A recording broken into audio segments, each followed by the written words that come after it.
Good afternoon students. आज की class में हम डिस्कस करेंगे एक तो nature of C X bond and IUPAC naming of halo alkane and halo arene. तो सबसे पहले हम डिस्कस करेंगे IUPAC naming of halo alkane and halo arene. देखो IUPAC नेमिंग के लिए जो रूल्स होते हैं जो 11th क्लास में हमने सीखे थे सेम वही रूल फॉलो होंगे, बट यहाँ पे हम IUPAC नेमिंग कर रहे हैं हेलो एल्केन और हेलो एरीन की। सबसे पहले IUPAC नेमिंग के लिए जो हमारा फॉर्मेट होता है that is prefix plus word root plus suffix. इस ऑर्डर को हम फॉलो करना है, ठीक है। प्रीफिक्स में भी फर्दर सबसे पहले आती है secondary prefix, then primary prefix, then word root, और सफिक्स में primary suffix and then secondary suffix. तो टोटल ये 5 चीजें हैं हमारे पास, ठीक है।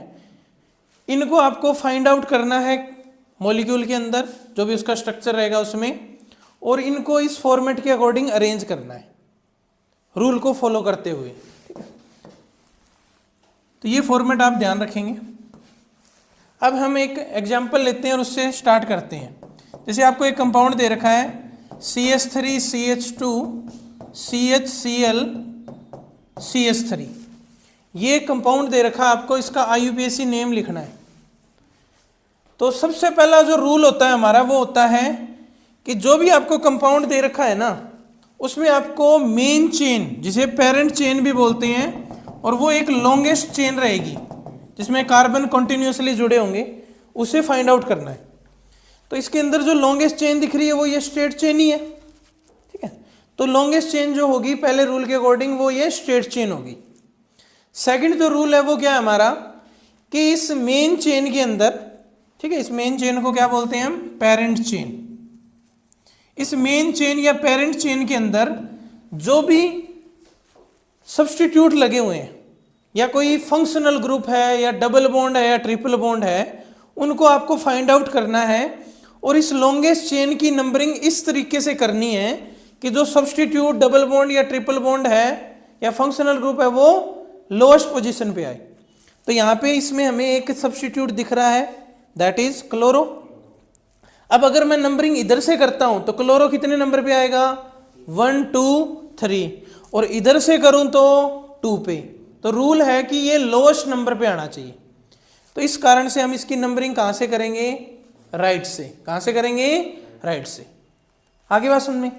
अब हमें इसमें जो जो चीजें इस फॉर्मेट के अकॉर्डिंग इसमें प्रेजेंट है उनको फाइंड आउट करना है और अरेंज कर देना है। तो आपका इस कंपाउंड का क्या बन जाएगा, IUPAC नेम। तो सबसे पहले देखो ये जो क्लोरो है ये किस में आता है, सेकेंडरी प्रीफिक्स में।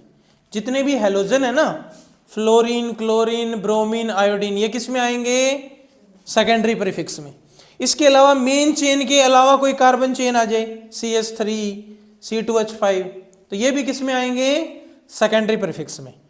CH3 है तो मिथाइल, 2 कार्बन का इथाइल, 3 का प्रोपाइल एंड सो ऑन।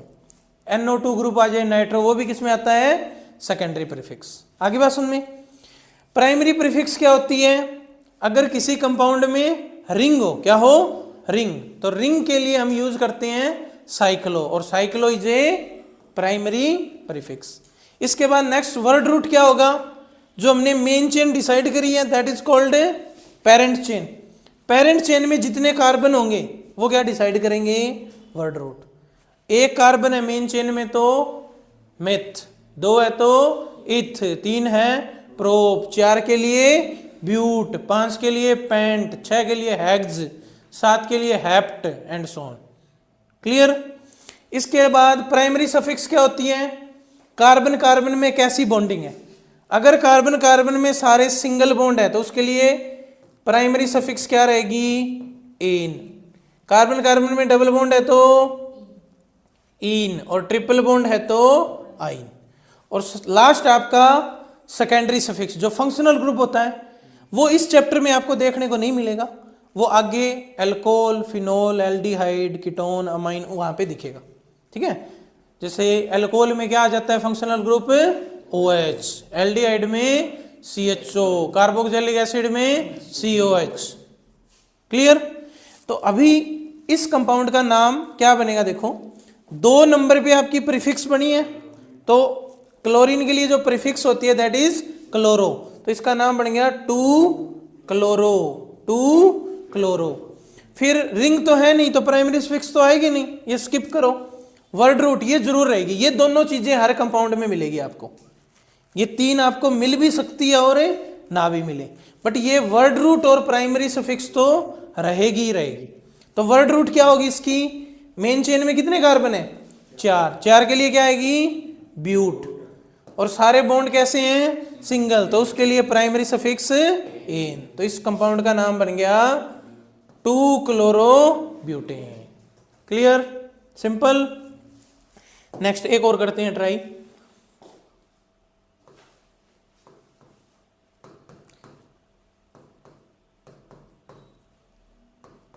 ये कंपाउंड दे रखा है, ठीक है, ये हेलो एरीन का है एग्जाम्पल। तो इसका नाम सबसे पहले तो देखो इसमें नंबरिंग कहां से करेंगे, बताओ इसमें नंबरिंग कहां से होगी, क्लोरीन से करें या मिथाइल से?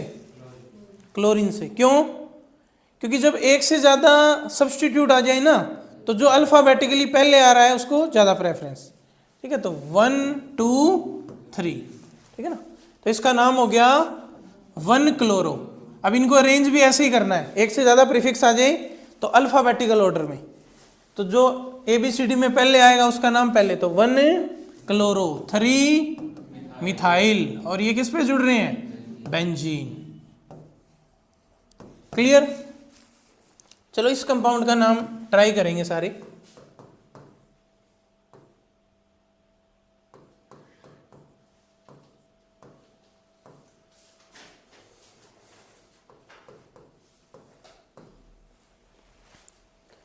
इस कंपाउंड को एक्सपेंड करेंगे और साथ में ये भी बताएंगे भी ये कौन से टाइप का हेलो एल्केन है, एक तो इसका टाइप बताएंगे और दूसरा इसका नाम भी ट्राई करो। ठीक है, 10 सेकंड का टाइम आपके पास, ट्राई करेंगे। सबसे पहले इसको एक्सपेंड करें।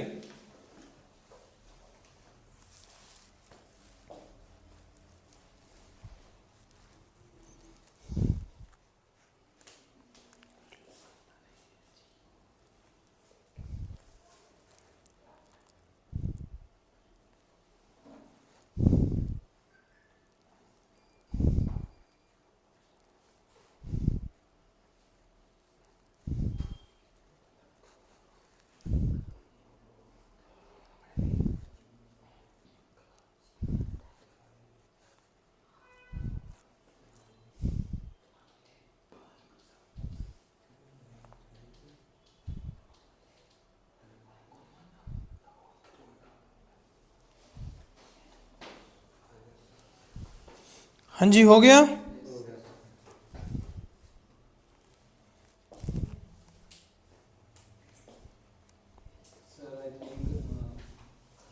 हाँ जी, क्या नाम बन रहा है इसका?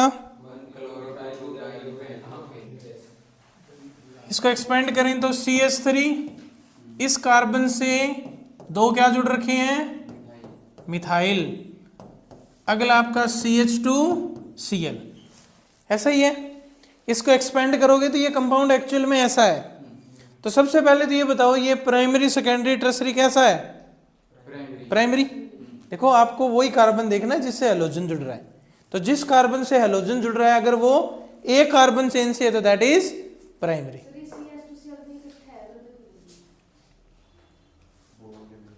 कहाँ इकट्ठा है? इकट्ठा ही तो है, कहाँ अलग है? नहीं, चेन लो ना, इसमें लॉन्गेस्ट चेन कौन सी होगी?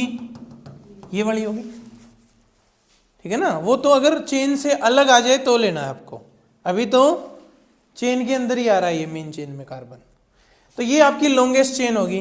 अब इसमें नंबरिंग कहाँ से करेंगे हमें? राइट से, 1 2 3, तो इसका नाम बन गया 1-क्लोरो 2 2 डाई मिथाइल। और 3 कार्बन है मेन चेन में तो वर्ड रूट प्रोप और सारे सिंगल बॉन्ड है तो एन। क्लियर सभी को? ठीक है, तो इस तरीके से आप और भी क्वेश्चन ट्राई कर सकते हो आईयूपीएसी नेमिंग की। नेक्स्ट हम डिस्कस करेंगे nature of CX bond. Nature of CX bond, देखो जो हैलोजन है वो कार्बन से जुड़ा होता है आपका हेलो एल्केन हेलो एरीन में। तो ये जो बॉन्ड बनता है ना कार्बन और हैलोजन के बीच में, इसका नेचर कैसा होगा? पोलर होगा, नॉन पोलर होगा, हाइड्रोजन बॉन्डेड होगा? ठीक है, ये समझना है हमें। तो अगर आप ध्यान से देखो तो हेलो एल्केन या हेलो एरीन में कार्बन से जुड़ा हुआ है आपका हैलोजन। ठीक है, X यानी कि फ्लोरीन, क्लोरीन, ब्रोमीन, आयोडीन, इनमें से कोई भी हो सकता है। अब आपको पता होगा कि हैलोजन है वो कार्बन से ज्यादा इलेक्ट्रोनेगेटिव होते हैं कि नहीं? तो ज्यादा इलेक्ट्रोनेगेटिव होने के कारण ये अपने इलेक्ट्रॉन को तो अपनी तरफ रखेगा, कार्बन का जो शेयर्ड इलेक्ट्रॉन है इसको भी अपनी तरफ अट्रैक्ट करेगा। तो जिस कारण से हैलोजन पे क्या चार्ज आ जाएगा? पार्शियल नेगेटिव, क्योंकि इलेक्ट्रॉन डेंसिटी बढ़ेगी। इधर इलेक्ट्रॉन का मूवमेंट टुवर्ड हैलोजन होगा तो इलेक्ट्रॉन डेंसिटी बढ़ेगी, तो पार्शियली नेगेटिव।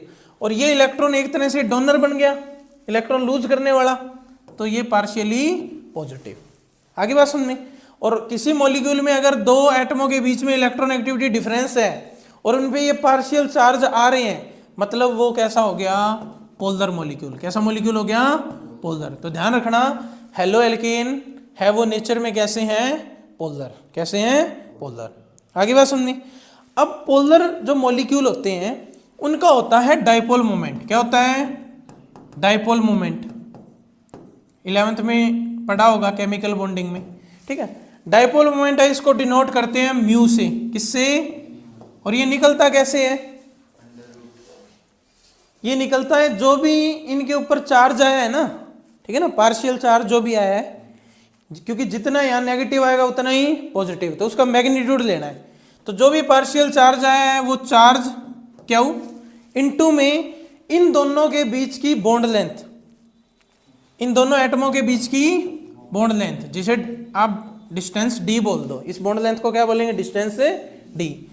और इन दोनों का जो प्रोडक्ट होगा that is called dipole moment. आगे बात समझ में। तो अभी हम कार्बन फ्लोरीन के साथ जो भी हेलो एल्केन बनेगा, मतलब कोई फ्लोरोमीथेन, क्लोरोमीथेन, ब्रोमोमीथेन, आइडोमीथेन, इन सब के एक तो हम डाइपोल मोमेंट को डिस्कस करेंगे। ठीक है, क्योंकि यहाँ पे थोड़ा सा एक्सेप्शन है और एक्सेप्शन से क्वेश्चन आने के चांस है पूरे पूरे। दूसरा इनकी बॉन्ड लेंथ का भी डिस्कस करेंगे और बॉन्ड एनर्जी का भी। आगे बात समझ। तो सबसे पहले हम बात करते हैं बॉन्ड लेंथ की।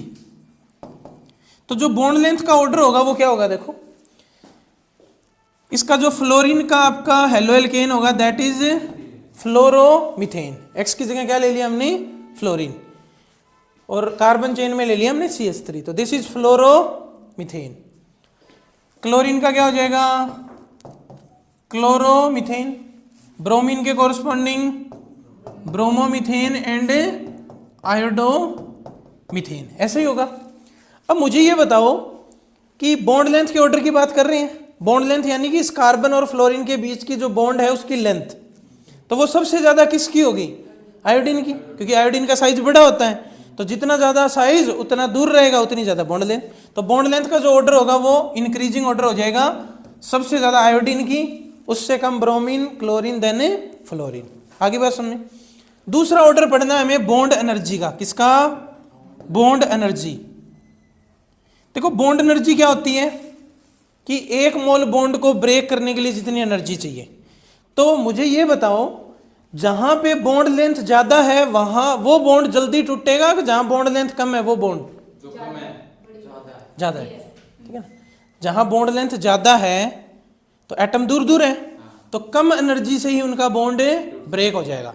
तो जहां बॉन्ड लेंथ ज्यादा है तो बॉन्ड एनर्जी कम, तो बॉन्ड एनर्जी का ऑर्डर बॉन्ड लेंथ के क्या हो जाएगा? अपोजिट।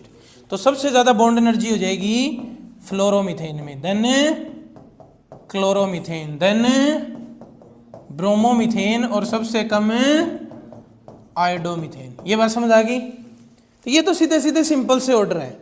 अब जो मेन ऑर्डर है ना वो है आपका डाइपोल का। किसका? डाइपोल का, ठीक है ना। और डाइपोल से हम बताते हैं पोलैरिटी को, किसको, पोलैरिटी। तो चाहे पोलैरिटी के नाम से लिखा है चाहे डाइपोल मोमेंट के नाम से लिखा है, उसका ऑर्डर समझना है हमें। अब इधर देखो ध्यान से, जो डाइपोल मोमेंट है आपका वो दो चीजों पे डिपेंड करता है। एक तो ये मॉलिक्यूल के एटमों के बीच में जो चार्ज आया ना इलेक्ट्रोनेगेटिविटी डिफरेंस के कारण, क्या हो, एक तो उसके ऊपर डिपेंड कर रहा है, जितना ज्यादा होगा डाइपोल मोमेंट उतना ही ज्यादा, डायरेक्टली प्रोपोर्शनल है। और दूसरा बॉन्ड लेंथ के, बॉन्ड लेंथ भी जितना ज्यादा होगी डाइपोल मोमेंट उतना ही ज्यादा।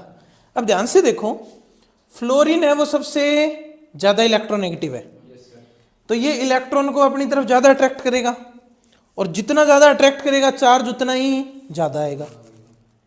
तो फ्लोरीन के केस में चार्ज है वो सबसे ज्यादा आएगा। और उल्टा देखें तो आयोडीन के केस में बॉन्ड लेंथ क्या है, सबसे ज्यादा। फ्लोरीन वाले केस में तो बॉन्ड लेंथ कम है, और आयोडीन वाले केस में बॉन्ड लेंथ क्या है, सबसे, और इलेक्ट्रोनेगेटिव ये सबसे कम है, तो चार्ज इसमें क्या आएगा, सबसे कम। तो दोनों फैक्टर कॉन्ट्राडिक्ट हो गए ना। इसमें चार्ज ज्यादा आ रहा है, बॉन्ड लेंथ कम है, इसमें चार्ज कम आ रहा है, बॉन्ड लेंथ ज्यादा है। समझ आया कि नहीं आया? तो हमें कंबाइन इफेक्ट देखना है दोनों का, ठीक है ना। तो ना तो ये होगा ना ये होगा, कंबाइन इफेक्ट किस में लगेगा। अगर आप क्लोरोमीथेन को देखो तो क्लोरीन का साइज थोड़ा बड़ा हो गया फ्लोरीन से, तो बॉन्ड लेंथ तो ज्यादा होगी, क्या हो, जो डिस्टेंस डी है वो तो ज्यादा हो गया। साथ में क्लोरीन भी तो अच्छा खासा इलेक्ट्रोनेगेटिव है, फ्लोरीन से थोड़ा ही कम है, तो उस कारण से चार्ज भी अच्छा खासा आएगा। तो इसके केस में चार्ज वाला फैक्टर भी काम कर रहा है अच्छे खासा, और डिस्टेंस वाला भी कर रहा है, तो इसका डाइपोल मोमेंट क्या हो जाएगा, सबसे ज्यादा। तो इसका जो ऑर्डर बन के आएगा वो क्या बनेगा, सबसे ज्यादा डाइपोल मोमेंट किसका होगा, क्लोरोमीथेन का। आगे बात समझ में क्लियर हो गया ना, क्यों हुआ है, क्योंकि देखो इस केस में चार्ज तो ज्यादा आ रहा था बट डिस्टेंस कम थी, इस केस में डिस्टेंस ज्यादा थी बट चार्ज कम था, तो ये तो नहीं आएंगे। अगर क्लोरीन वाला केस देखें तो इलेक्ट्रोनेगेटिव अच्छा खासा है तो चार्ज भी आएगा, और साइज बड़ा हो गया तो डिस्टेंस का फैक्टर भी आएगा। तो सबसे ज्यादा पोलर या डाइपोल मोमेंट किसका हो गया, chloromethane, then fluoromethane, then bromomethane, और सबसे कम है आयोडोमीथेन। आगे बात समझ में। तो ये थोड़ा सा एक्सेप्शन हो गया, ये इंटरचेंज हो गए, क्लोरोमीथेन पहले आ गया और फ्लोरोमीथेन बाद में, ठीक है। ये बाद में क्यों आया, समझ आ गया ना, क्योंकि डिस्टेंस है वो कम है, इसमें डिस्टेंस ज्यादा है, इलेक्ट्रोनेगेटिव भी ज्यादा है, ये ठीक ठाक है, तो इस कारण से ये ऑर्डर। तो ये यहाँ पे एक्सेप्शनल बन जाता है, इसलिए ये जरूर याद रखना है, यहाँ से क्वेश्चन बन जाता है, ठीक है।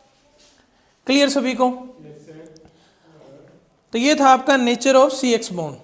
अब नेक्स्ट हम स्टार्ट करना जा रहे हैं, that is preparation of halo alkene, ठीक है ना, preparation reactions of halo alkene.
Of hello alkene,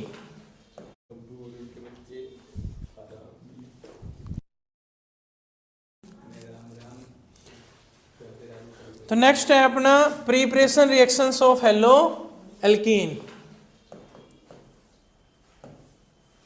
preparation reactions of hello alkene.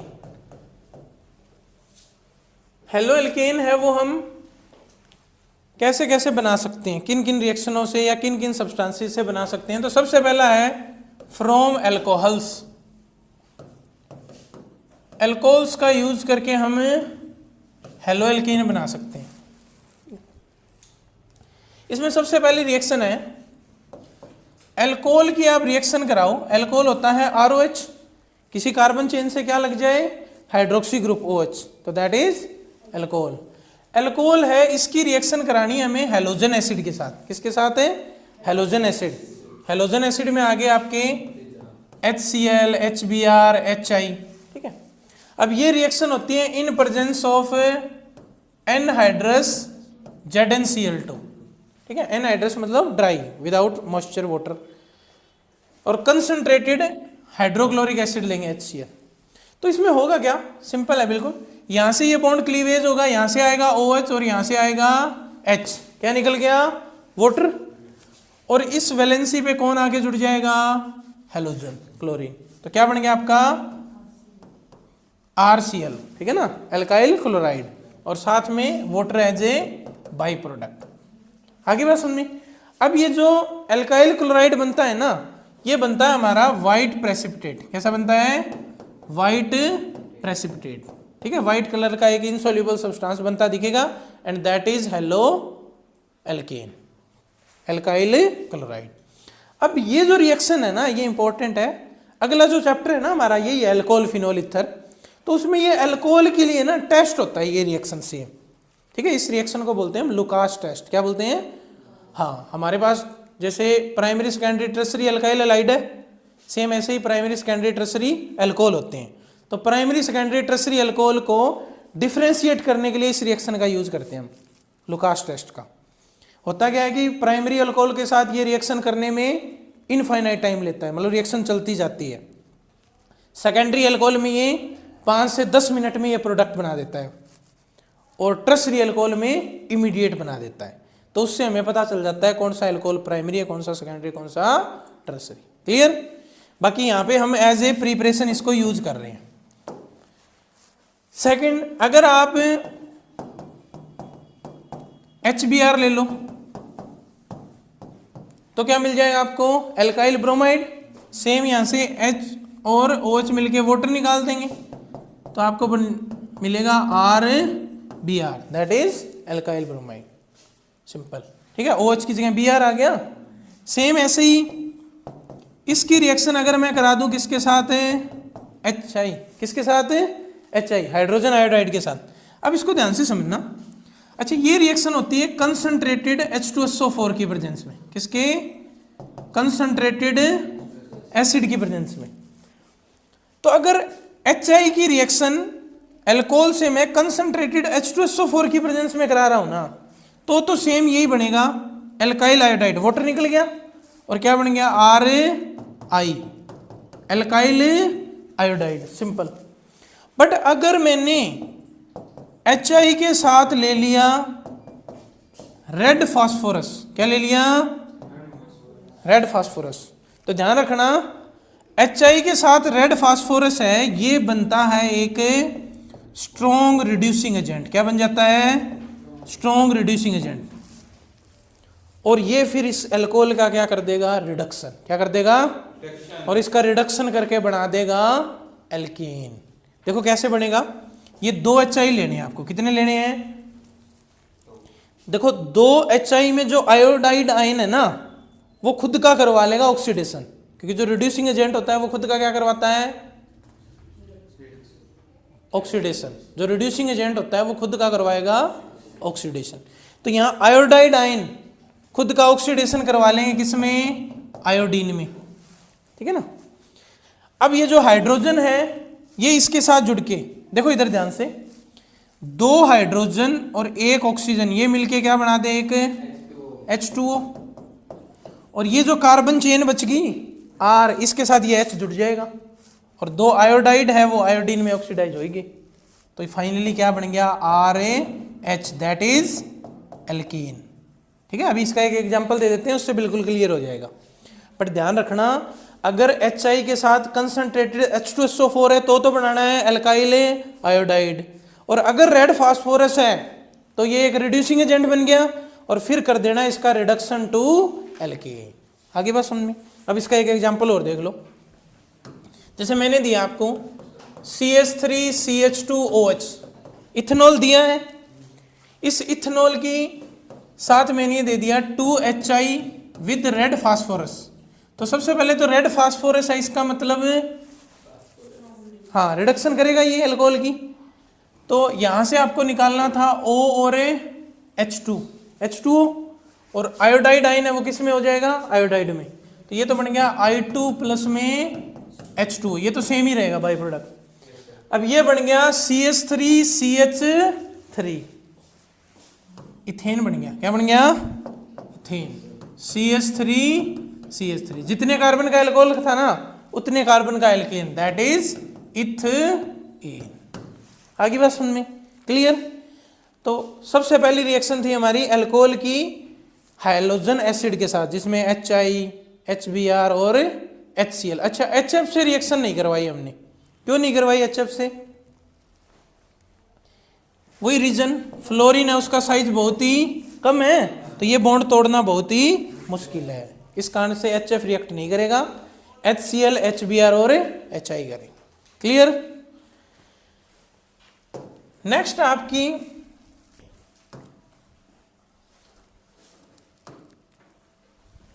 जो अल्कोहल है इसकी रिएक्शन कराएंगे, एक तो PCl3 के साथ, एक करवाएंगे PCl5 के साथ, और एक करवाएंगे हाँ थायोल क्लोराइड SOCl2। ये रिएक्शन इंपॉर्टेंट है, बहुत ही आसान है। देखो ये रिएक्शन है ना, आपको आगे वाले चैप्टरों में भी दिखेगी, ठीक है ना। तो एक बार क्लियर कर लो, हर जगह सेम ही है। अगर PCl3 है ना तो ये 3 अल्कोहल लेने हैं। कितने? 3। तो 3 एल्काइल ग्रुप में 3 क्लोरीन के साथ चले जाएंगे, तो क्या बनेंगे, 3 एल्काइल क्लोराइड। सीधा सीधा 3 एल्काइल ग्रुप किसके साथ चले गए, 3 क्लोरीन के साथ। क्या बनेंगे, 3 एल्काइल क्लोराइड। बच गया क्या, देखो 3 हाइड्रोजन और 3 ऑक्सीजन और 1 फास्फोरस। तो ये बन गया आपका H3PO3। क्या बन गया, H3PO3। आगे बात सुन में। नेक्स्ट देखो PCl5 वाले केस में 5 क्लोरीन है ना, 1 क्लोरीन को ले लो R के साथ, 1 क्लोरीन को ले लो H के साथ, तो R के साथ Cl, ये बन गया एल्काइल क्लोराइड जो हमें चाहिए था। H के साथ Cl गया तो HCl, बच गया 1 P बच गया, O बच गया, और 3 क्लोरीन भी तो बच गए, 5 में से 3 यूज हुए। तो this is POCl3, phosphorus oxy chloride, ये बन जाएगा। आगे बात समझे। और सबसे लास्ट वाला इसमें 2 क्लोरीन है, तो 1 को ले लो R के साथ, 1 को H के साथ, तो RCl एंड HCl, ये हमें जो चाहिए था एल्काइल क्लोराइड HCl के वेपर बनेंगे, गैस बनेगी, और साथ में SO और O मिलके क्या बन जाएगा, SO2, सल्फर डाइऑक्साइड, ये भी गैस बनेगी। अब ये क्वेश्चन आता है अक्सर कि ये जो मेथड है ना SOCl2 वाला, ये एल्काइल हैलाइड बनाने का बेस्ट मेथड है। क्या है, बेस्ट मेथड। क्यों? क्योंकि इसमें जो बाई प्रोडक्ट बने हैं ना HCl और SOCl2, ये दोनों ही क्या है, गैसेज। तो ये गैसेज है, तो ये वेपर बन के स्केप हो जाएंगे। तो आपको यहाँ पे जो एल्काइल क्लोराइड मिलेगा वो क्या मिलेगा, प्योर फॉर्म में। क्या मिलेगा, प्योर, बिल्कुल प्योर मिलेगा। इसी कारण से इस मेथड को क्या बोलते हैं हम, बेस्ट मेथड। बाकी इन 2 मेथडों में एल्काइल क्लोराइड के साथ कोई बाई प्रोडक्ट का मिक्सचर मिलेगा, तो इनको फर्दर फिर सेपरेट करना पड़ेगा। आगे बात सुन में। तो इस कारण से ये वाला मेथड बेस्ट हो जाता है। क्लियर। तो ये था हमारा प्रिपरेशन ऑफ एल्कोहल में, प्रिपरेशन ऑफ हेलो एल्केन में सबसे पहला मेथड फ्रॉम एल्कोहल, ये कंप्लीट हो चुका है। 2 मेथड हो रहा है इसमें।